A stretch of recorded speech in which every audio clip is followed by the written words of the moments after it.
at the end of the day, what creates drama in our lives is when our life conditions don't match our blueprint of how things are supposed to be. My next guest, it kind of really flows from Sabrina. My next guest is an expert.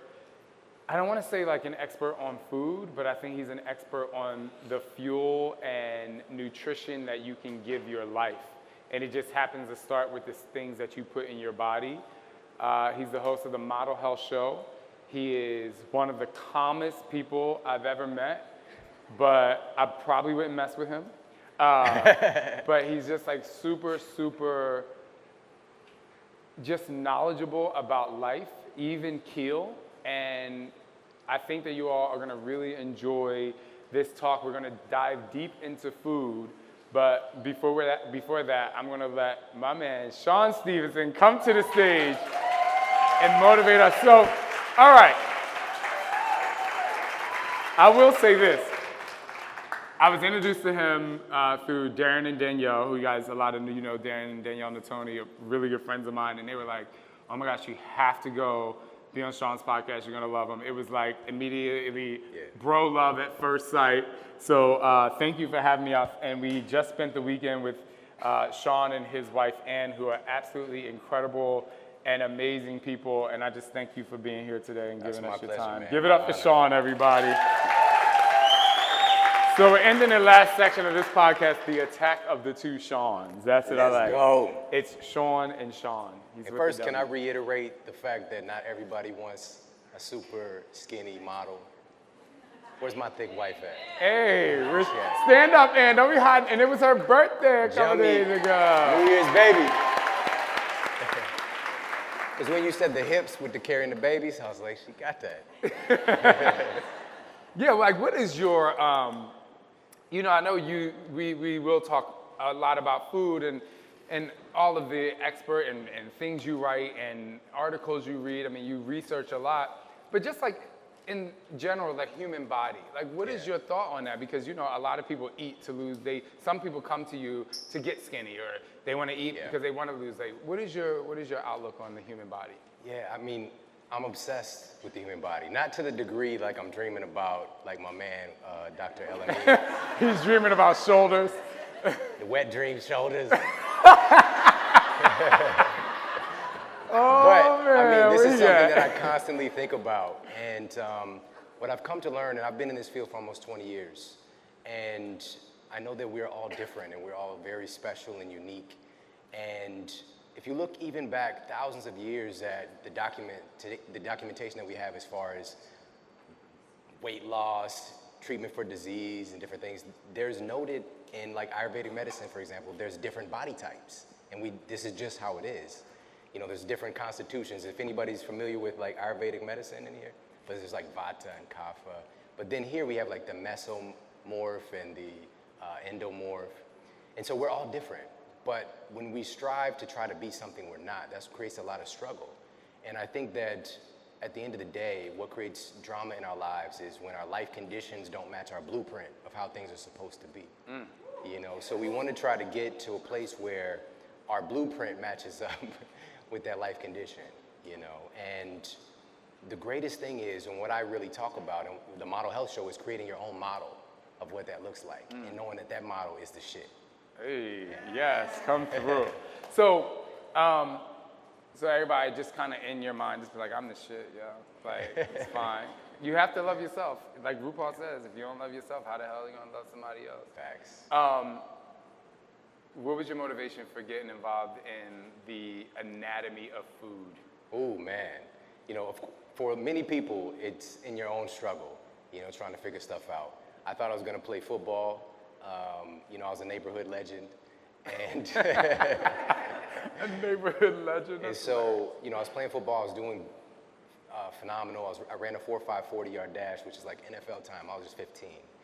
And it was during track season, though, and I was doing a 200-meter sprint. And as I'm coming off the curve into the straightaway, my hip broke. And it broke? Yeah, the iliac crest, where I think he might have... Where I got my stem cells from. So it just broke off. And this is... And there was no trauma, I didn't fall. My hip just broke because my bones were so brittle. But I didn't know this until years later. And nobody stopped to ask, how did a 16, 15-year-old kid break his hip from running? That's usually reserved. We think about people that are a little bit older. And what we don't usually hear is that people don't generally fall and break their hip. They break their hip, then they fall. All right? And this is a process, you know, that we talk about with aging. And so it took about 4 years until I got this diagnosis. I have degenerative bone disease, degenerative disc disease. And so my body was just breaking down internally. And I was a very old person inside of a young person's exterior. You know, I had a blurry six-pack going. And so I looked fit, but inside I was just breaking down. And so me, and this is just kind of pivoting on what he was talking about earlier. Number one, you want to make sure that you're working with somebody who has the same goals as you as far as your physician. You know, my physicians were telling me that there's nothing I can do about this. And that's called a nocebo effect. So you guys know about a placebo. That's when you give a positive injunction that something good is going to happen and you believe it. And people don't really realize this, but placebos are about 33% effective on average in clinical trials. Your mind believing that this fake drug that you're taking, but you don't know it's fake, can kill your cancer cells. It's about 33% effective. Like, to the degree that we have cases where folks proceed to lose their hair and they're not even taking actual chemotherapy medication because of how powerful our minds are, right? So that's a placebo effect. A nocebo effect is giving somebody a negative injunction that something bad is gonna happen. Like, you're not gonna be able to walk anymore. You have 6 weeks to live. This is incurable. And so that's what happened to me. And I believed him. And I went from a nuisance of a pain to chronic debilitating pain. And I spent the next about 2 years just in my college one-bedroom apartment gaining weight. You know, like eating fast food almost every meal and playing a lot of video games, you know, and I barely got to class. I went from a full credit load to 3 credits and just barely hanging on. But everything changed. I was sitting on this edge of my bed, kind of like this, and I was holding my pill bottle in my hand because I had prescription medication and I had some over-the-counter stuff I found to be a good cocktail. One of my medications at the time was actually Celebrex. Have anybody heard of Celebrex? Celebrex, yeah. I think it just went off the market recently, but one of the side effects of Celebrex is restless leg syndrome. But it wasn't a thing yet, because this was like in 2000 when it happened. So when I be trying to go to sleep, my legs just felt like they wanted to get up and run. It's the weirdest shit. But it wasn't a name for it. And I'm just like, why won't my legs just stop? I just want to go to sleep. And so the drugs I was taking was causing other side effects. But anyway, so I'm sitting on the edge of my bed looking at my pills, and it just kind of came rushing into my mind that all my physicians were telling me that they can't help me. And what I'm doing is not working. I'm a very analytical, logical person, as people know that listen to my show. And so it just came up like, if they're saying I can't get better and I want to get better, why am I listening to them? And so it was in that moment that I decided to get well. And most people never actually do that. It's more like, well, I'll give this a try. We'll see what happens. Or I hope this works. Hope is good, but it's not as powerful as a decision. And so in that moment, I decided to get well. Come what may, nothing is going to stop me. And all of the energy that I was putting into my physician's opinion and all the negative questions that I was carrying, and this is another big theme to take away, and maybe write down if you can, is that questions are the answer. There's a reflexive part of your brain that is literally hardwired to answer questions that you give it. And I had on loop in my mind, why me? Why me? Why won't somebody help me? And your brain is constantly scanning your internal and external environment to find and affirm reasons to why you. You know, so I was like, you know, you're kind of an asshole. You're not taking care of yourself. You know what I'm saying? Like all these different things, right? Yeah. And so I started to ask empowering questions like, what is it that I need to do to heal from this situation? What is it that I need to do to get better? And ultimately I got to a place of asking like, what is this trying to teach me? And there's so many gifts that came from that. That's why I'm even sitting here today, is because of that. And so I put a plan together though, because you can't just have the decision without action attached to it. And so I put a plan together. It was a very rudimentary plan. I was changing the way that I was eating, and I was changing my movement practices from nothing to something. And I was changing the way, you know, improving my sleep quality. And long story short, about 6 weeks later, I lost about 20 pounds of the 40, 50 I put on in 2 years. And my pain was gone. That was the biggest thing. And ultimately, I got a scan done 9 months later. And I completely regenerated my lost tissue from my spine. My disc, my 2 ruptured discs retracted and healed on their own. And my doctor was like, whatever you're doing, keep doing it. He'd never seen anything like it. But what I'm here to say is that we all have this potential, you know? And just going back on what Dr. El-Amin had said earlier about the power of stem cells, this is the power. It was actually taking place in my body. Stem cells become anything your body needs. And little did I know that our bodies are a pharmacy for stem cells, but there's also external things that we can bring in. And so there's foods like spirulina that I found out about. And there's a study published in PLOS One by the Public Library of Science found that spirulina can create something called stem cell genesis, which is the creation of stem cells, endogenous stem cells in your own body. And so I just started to find out about all these incredible foods, and I became obsessed and just found ways to get them into my body, and the rest is history. I dedicated my life to telling everybody about it. I love it. Yeah, I'll give you a hand for that. So, you know, you brought this up about the placebo and, you know, people here on their own. And, you know, we had a conversation at the dinner last night, you know, because I think sometimes people think I'm weird, but I'm fine with that now. I'm getting fine with that. But I used to start getting sick, like get a cold, and I literally would sit on the edge of my bed and I would be like, you're not gonna get sick. I'd be like, you're not gonna get sick. 30 minutes later, every sign of the cold that I had went away. Some people are probably like, okay, Shaun, I'm so serious, y'all. Like, I'm so serious. And then, you know, I hit a point in my life where I started going through a lot. And then, so I really stopped believing that, not necessarily that I had the power, but I stopped believing that my mind was powerful. And I literally just got back into that not too long ago, which is really interesting. Last night when Aliza said to me, she was like, you know, I really think that you need to believe your power and attach to your power more. And so I just kind of started getting back into that. It's just like, no. Scott would be like, take coldies, and I'd be like, no. And he never really knew why I wasn't taking coldies, but I was getting back into saying, no, my mind is going to do this. Like, I'm going to do this. I'm not saying this to everybody or everything that you get sick with or the flu or whatever, but for me, as a kid, I would do that. And so I just think it's really powerful that you talked about that, but the external things that you put in your body really enhance the quality of how your body works in general. So let's talk about food. Oh man, I got some things to say. Okay. So I think the most important place to start when we're talking about food is understanding that it's a relationship. Like, we have relationship. When we think about relationships, we usually think about people. But food is something that, besides our interaction with other people and sex, food is something we take and put inside of our bodies. And it's a very intimate relationship. And it's something that we interact with every single day. So it's not something to just, you know, whittle down to, you know, eat this, not that. You know, all these little cookie cutter diets. It's so complex and so amazing. There's so many facets to it. And it's also important, just to go back on what you just said, to understand that our minds are the most powerful pharmacy in the world, you know? And our minds and our bodies interact with the molecules of those foods.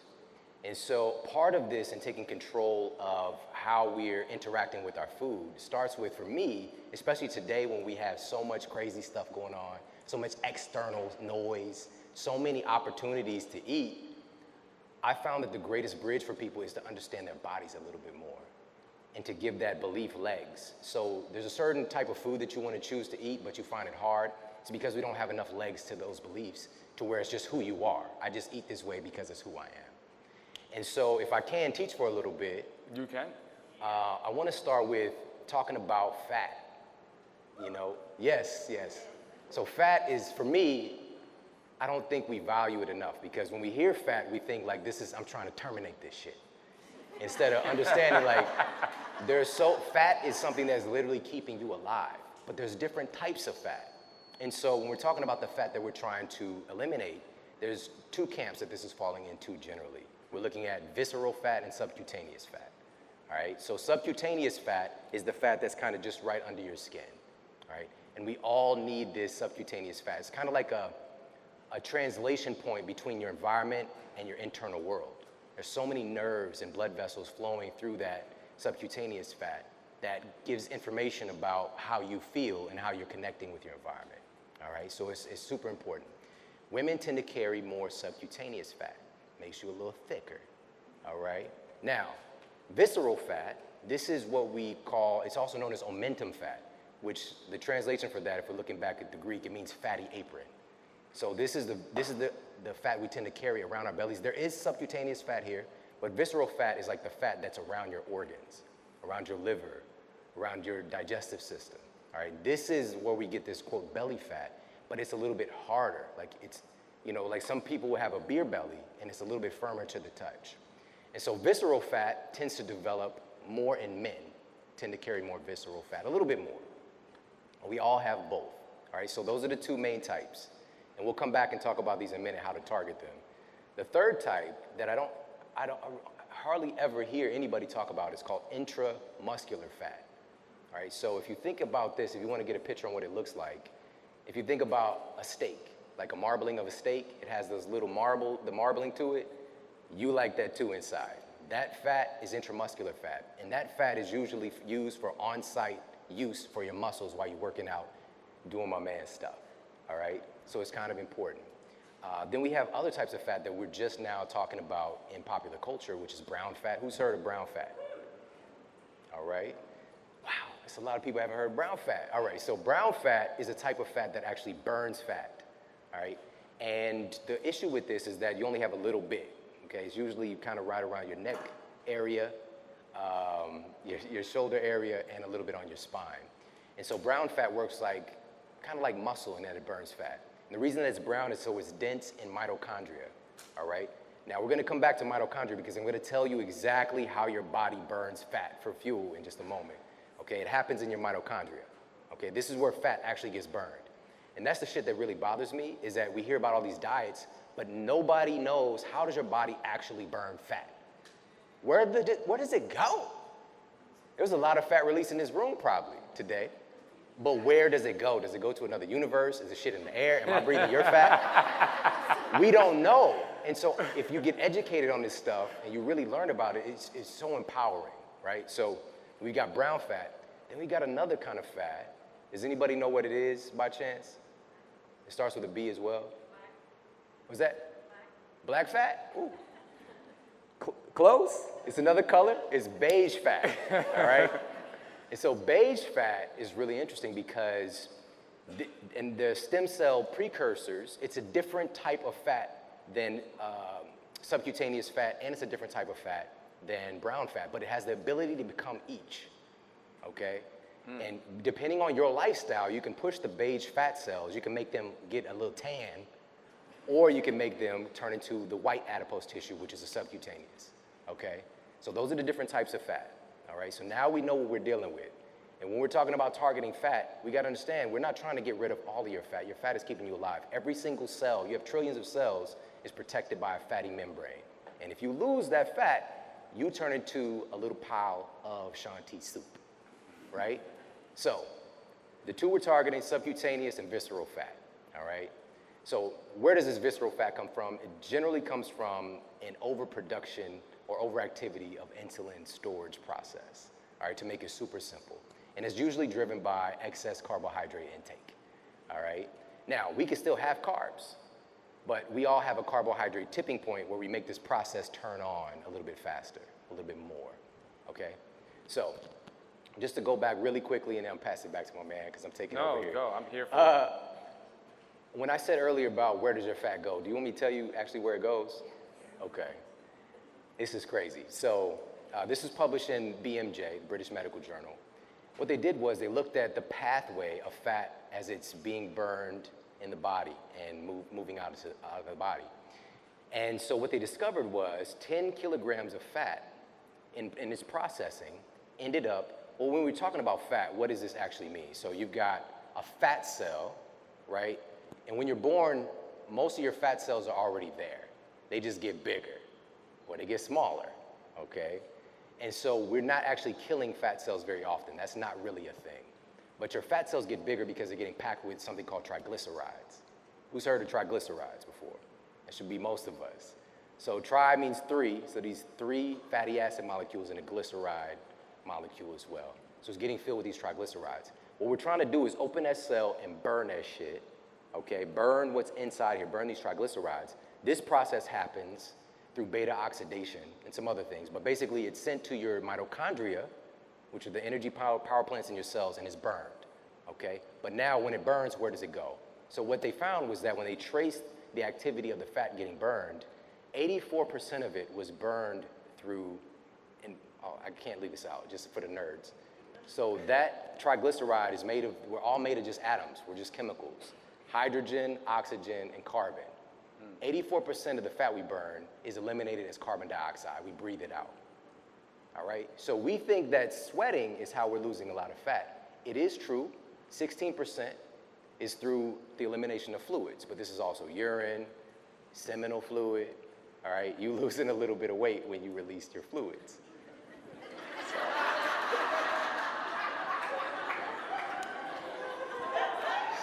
It's true. It's true. I love you so I see my man here, he's looking like back and forth like, well, is that how I gotta lose fat? So most of it is lost. And take him back to LA, please. Where you at? Most of it is actually lost through breathing. And what the researchers found is that about a third of your fat is actually lost via when you breathe during sleep. All right?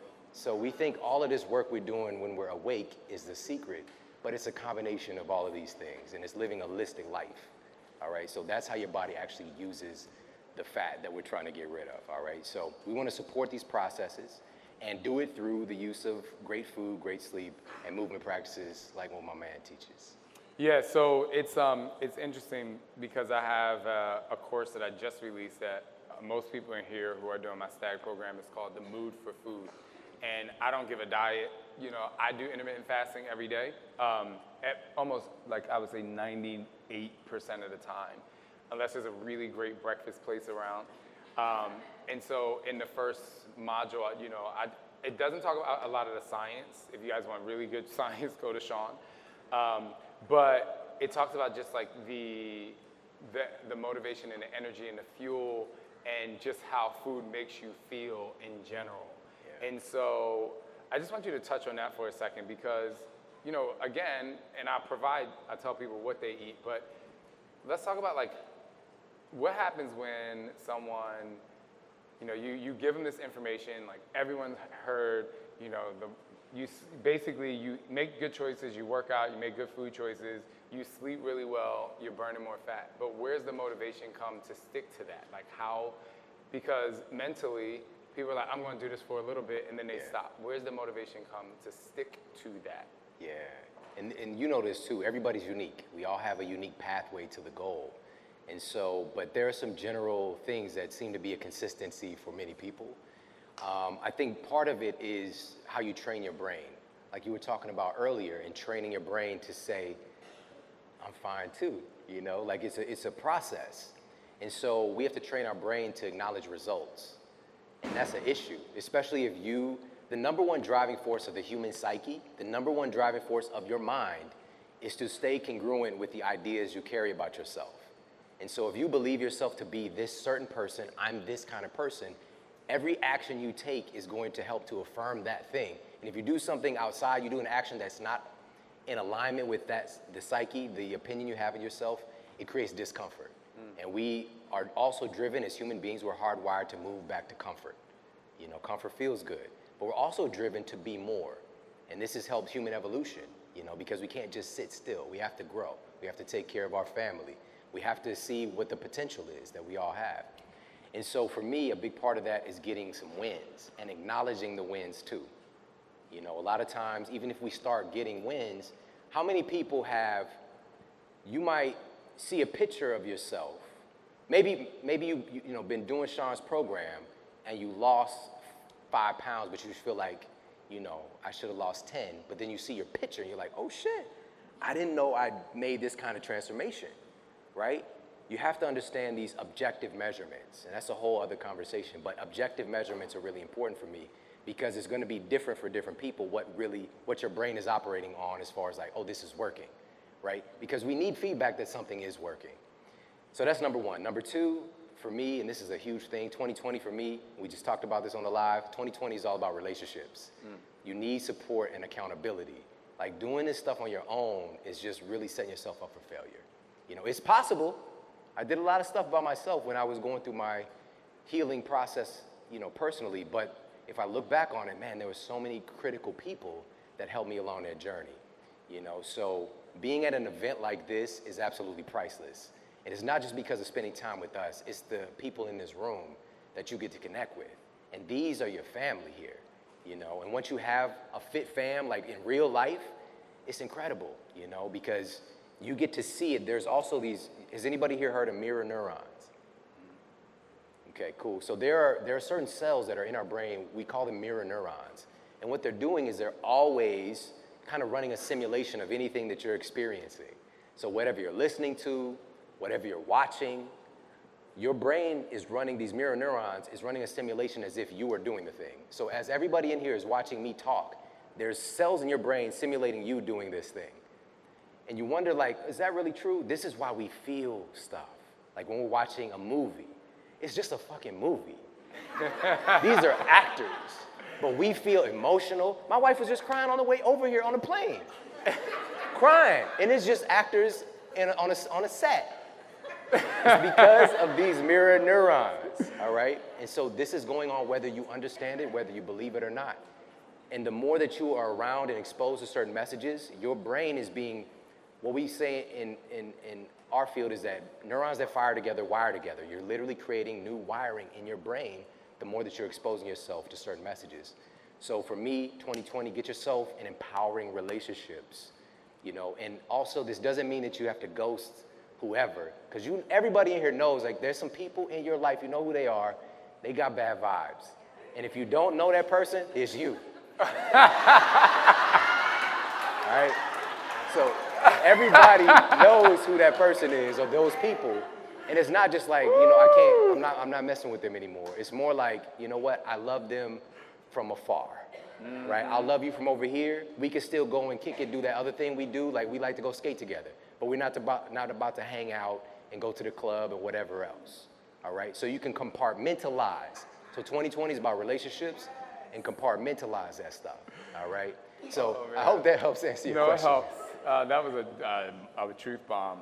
The last thing I say, and I say this for the end because I know a lot of people ask you about food, and while you do enjoy it, like one of the things I used to get a lot of times when I do Q&A is like, you know, what do you eat? And I'm like, it ain't like you're gonna go home and eat it. So, like, why are you worried about what I eat? You know what I mean? So, let's talk about a plate. All right. Like, if you wanted to feel powerful at every meal, what's on your plate? And the reason why I ask that is just because I think, and you guys will see, you know, I think you should have a relationship with your food, but it's not like, oh, you should have a great relationship with food. Like, talk to the food. Like, I talk to it. I legit talk to it. People have seen me do it before. I'm like, M&M's. Like, what do you, okay, so here, I'll tell you this while you get your answer together, which is probably already together. But, so last night, I had an amazing dinner, spent it with amazing people, right? So I'm like, I go home and I'm still a little bit hungry. I didn't eat enough truffle fries. So I was just like, okay. So I was like, man, I want some M&M's so bad right now. It's like, oh my God, peanut M&M's, I wanted it bad. And I contemplated it for about 30 minutes. I was like, okay. But I wasn't contemplating being like, are you gonna get fat? Are you gonna do this? I was just like, you know, how is this going to make you feel when you're done eating it? You know? I was like, well, I'm not working out. Even though Lauren told me that my glucose is gonna spike, I'm like, I ain't got time. And I was just like, you know what? I have been, like, I did a 20-hour fast yesterday, and I didn't have a donut. I got a fake donut from Lori. Where you are? I got a fake donut from Lori. I didn't get to eat it. I did have a cookie at dinner, but that didn't count. And I was like, you know what? Like, I'm gonna eat these M&Ms. And I totally forgot that I ate the M&Ms until just now. However, there'd be times where I would eat those M&Ms and I would finish the M&Ms. I'm like, I can't believe I ate that. Like, and I would beat myself up. And that's why I had the conversation, and I talked to the M&Ms. I'm like, M&Ms, like, what are you gonna do for me right now? They're either gonna say, you're gonna be mad as hell when you finish these because you haven't been committed, or they're gonna say, like, we're gonna live, like, we're gonna have a good time. You know, you're gonna live in a glucose spike, right? The majority of time now, I don't have many of those conversations with things like M&Ms or donuts anymore because I know Fridays I'm going to have my donuts and I'm going to have M&Ms when I want to, but 90% of my meals are going to make me feel good. I talk the same way to the food that I feel makes me feel good. So then I throw it back to you.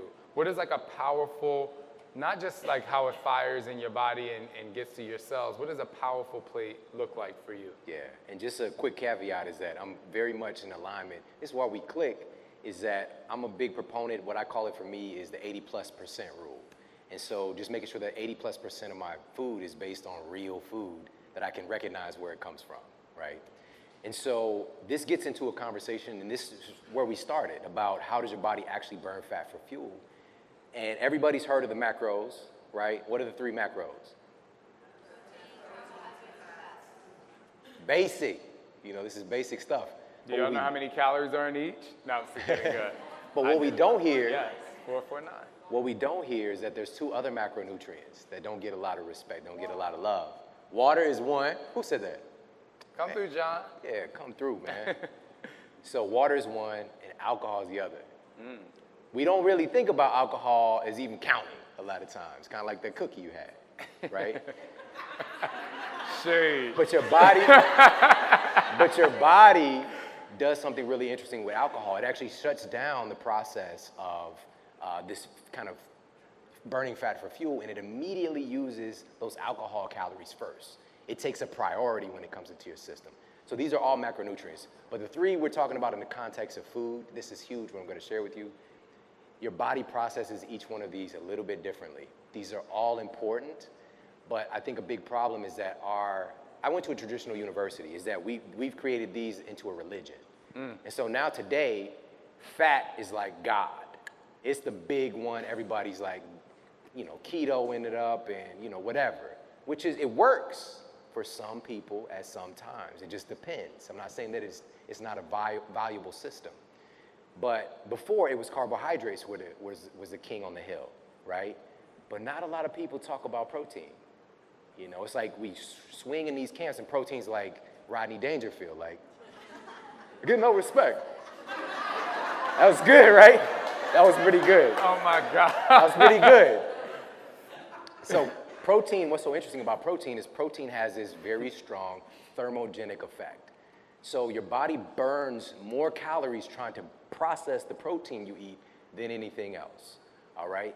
And so what we tend to see missing in a lot of folks that are like, you know, doing a vegan or vegetarian approach that aren't getting adequate amounts of protein is that, you know, we get into the situation where they're continuously flooding their body with a lot of carbohydrates, and they have to work out a lot more because their food is getting stored oftentimes as fat because of the insulin process, right? What drives up insulin more than the 3 macronutrients?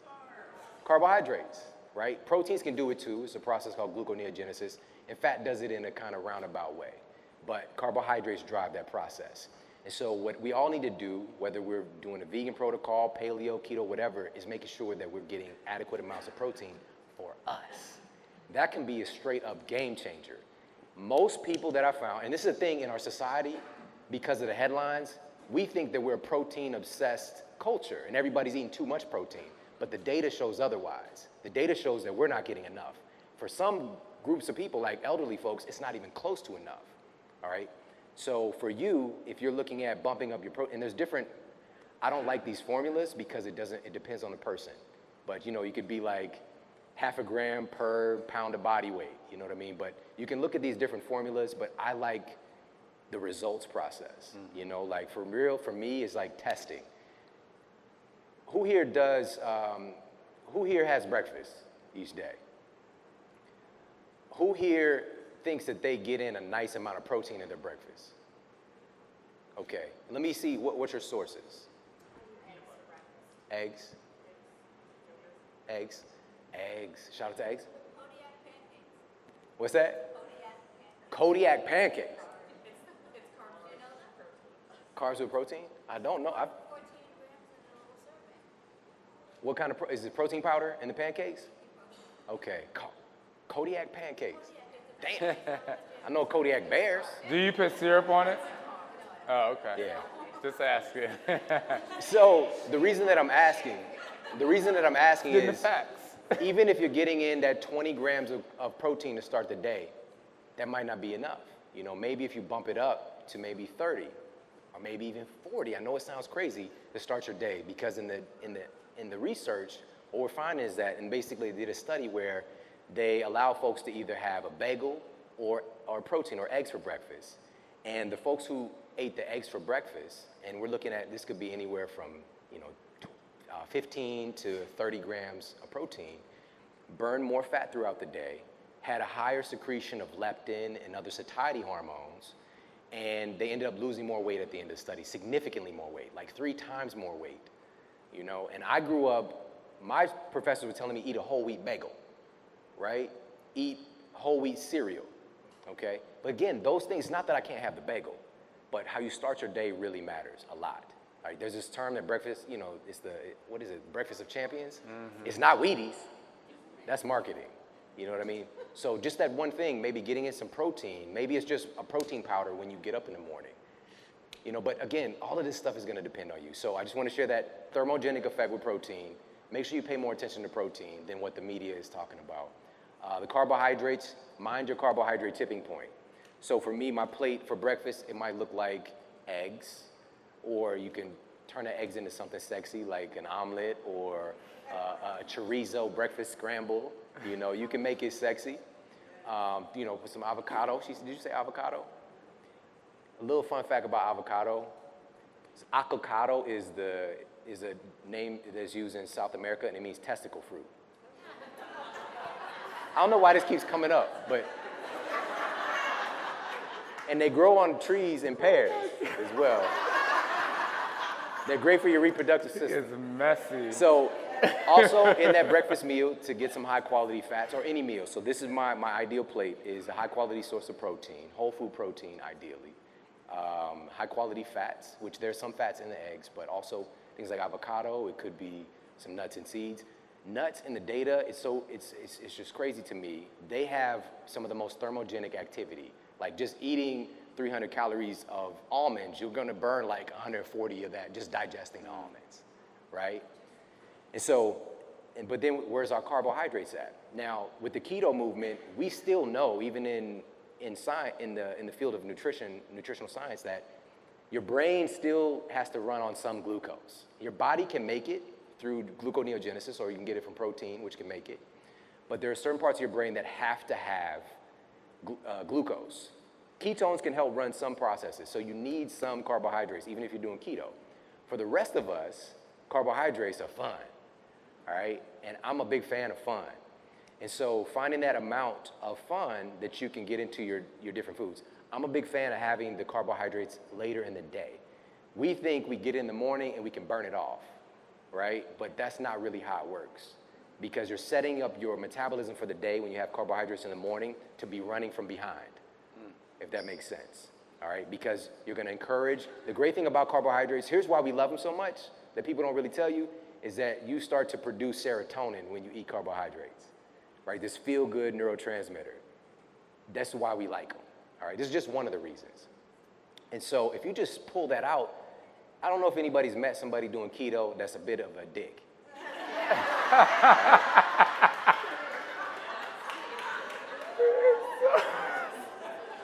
I've done keto, I do keto sometimes, but that serotonin hit can make somebody really happy, okay? So finding places in your day to give yourself some carbohydrates. We love whole food carbohydrates. What are some, give me a couple of whole food, high quality carbohydrate sources. Sweet potato. Huh? Quinoa. Who said that? Who said it? Can you say it again, because you said it sexy? She was like, quinoa. So quinoa, what else? What? Green vegetables. Oh shit, this is the one. Where do vegetables fit in this macronutrient? They're carbohydrate dominant foods, okay? So this is a great place to really get those carbohydrates in your body with a tremendous amount of macronutrients that help to regulate your hunger and satiety hormones. One of the last things I'm gonna say is that all of this process and us being able to maintain the diet that we choose is based off of our hunger and cravings. If you're doing a diet where you're hungry and irritable, it's not gonna last long. And your relationships aren't gonna last long, okay? So we gotta make sure that we're minding how our body is processing the food, so we're producing more satiety hormones, PPY, leptin, we talked about, adiponectin, all of these different things. And we could just spend the whole time just talking about different foods that do that. Bottom line is real food. A huge source of that encouragement is through green leafy vegetables. So even in the morning when we're having our omelet, pack that thing with spinach or make some sauteed spinach to go with it. Maybe a little bit of, I like to make, cabbage, curry cabbage, which isn't technically a green vegetable, but you could do kale, you could do whatever. There's so many different ones, all right? But make sure, for me, that perfect plate, every meal, get in a source of green leafy vegetables, if at all possible, or some type of fibrous vegetable. That's changing the definition of how we see breakfast in our culture. Because in our culture, we see breakfast as dessert, real talk. It's like the muffin, it's the pancakes. The bagel with cream cheese. I love pancakes, by the way, but pancake, it's a cake. If you told somebody, if Shawn asked you, so what do you eat for breakfast? You're like, cake? He's gonna be like, you're fucking up. But a pancake is socially acceptable because it's flat, right? Or what is a muffin? Muffin is a cupcake without a hat. You know what I mean? So, just changing the definition of how we see our breakfast, make sure we get in some green leafy vegetables at every meal possible is a huge game changer because of what it does to your hunger and satiety hormones and helping encourage this process of fat loss. Guys, please follow Shawn on Instagram. And please listen to the show, The Model Host Show. Shawn Stevenson, thank you.